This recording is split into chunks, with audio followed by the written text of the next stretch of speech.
How's it going, everybody? It is DE Nutty here with, Viola. and we are at Viola. We are at DE19. Sorry, DE19. And you just had a pretty good run through the bracket, didn't you? What place did you get today? third.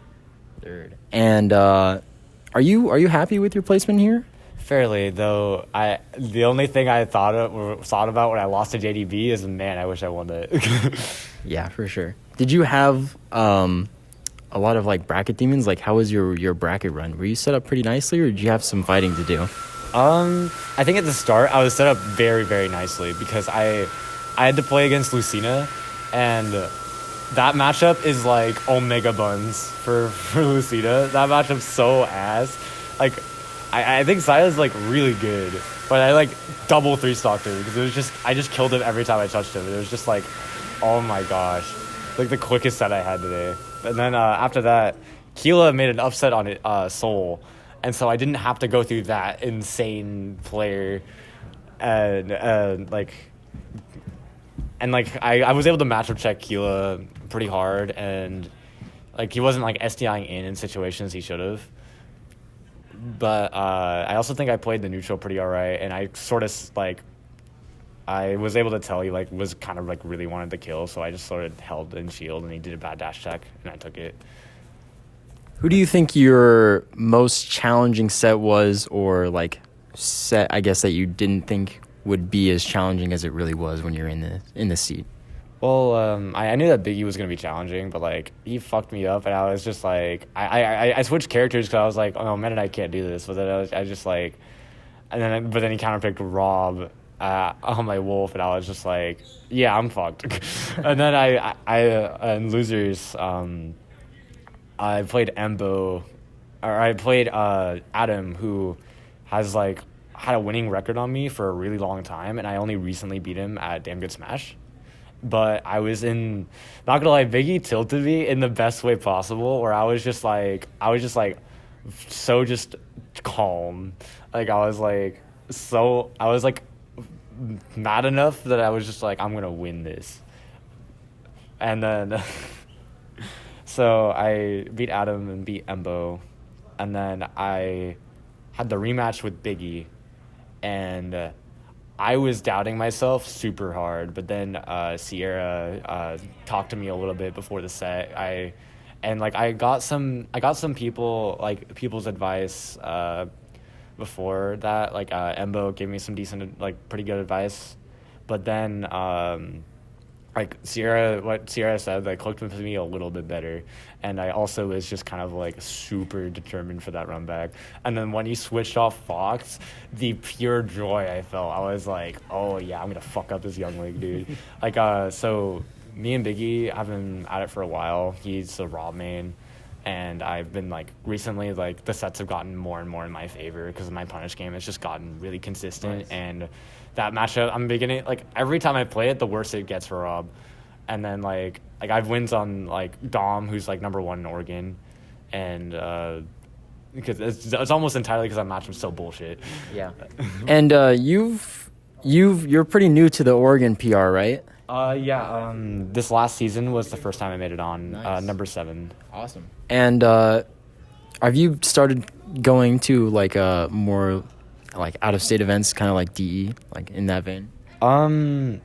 So the recent PR season ended at the new year. So I actually have only gone to Damn Good Smash and a couple of locals before this. Nice.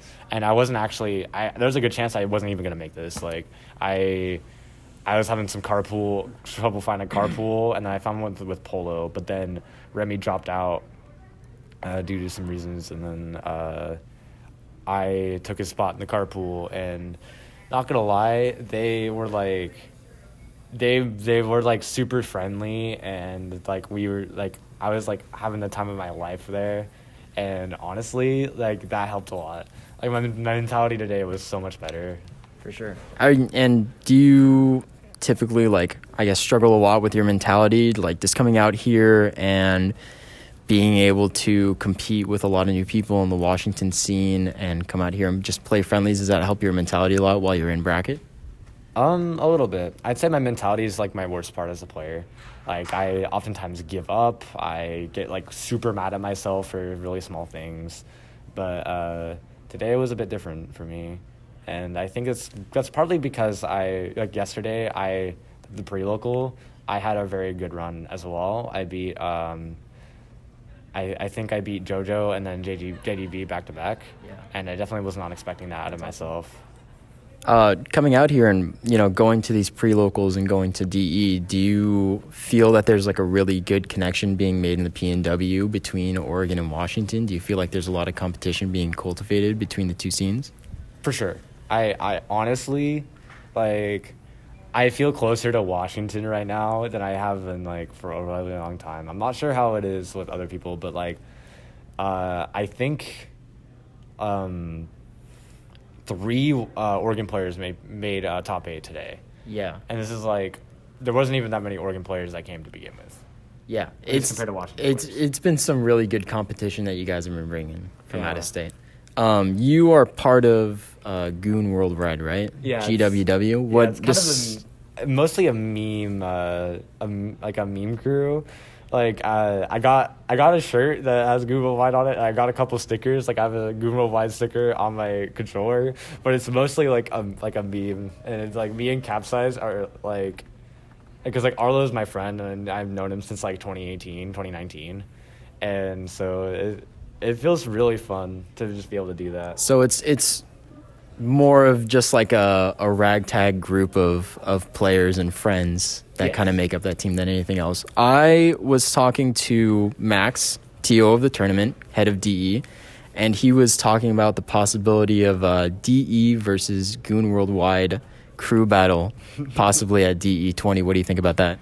I'm not gonna lie, I think we'd get washed. I think we'd get fucked. Like, if like me, Capsize, Sasta, Flower Boy, and like Arlo, who made the crew, and that's like R5. I mean, you guys are putting out great competition here. I mean, just between you and Capsize, you guys have been doing great out here. Yeah, I think there definitely have to be like a carry, like some type of carry, and like Sastep's also like really good. Like I think Sastep is like definitely like capable of making the Oregon PR and capable of making big upsets. He just needs to figure out how to like close out sets. Awesome. So do you think we'll expect you guys back up here for DE20 come March? I think I can make it. It depends on, because like obviously COVID is like a big issue and it might get worse. Yeah. And like honestly, I was like debating going here because of it. How do you think that the event did with the regulations and trying to like minimize or doing its best to minimize the possibility of a spread? I think that they did pretty well on that. It's kind of hard to get small amounts of like interactions, obviously, and like no matter like even like it's such a big room, but there's still like very small spaces to like get around the big room. So like oftentimes you're like cutting through a bunch of people, and that's just kind of like the nature of things. Like there's not much you can do about it, but I did like that you weren't allowed to eat in there, because there's totally just people that would be like have their mask down and just like eating shit for like there's like some people that will like pretend to eat and then like not like those people are silly, but yeah, like, and like it's not even that hard to just leave and then eat your stuff. Like it wasn't like a barrier in the slightest. All right, well, thank you for sitting down with me. We hope to see you at DE20. Congrats on an amazing bracket run. Thank you. And have a safe trip back home.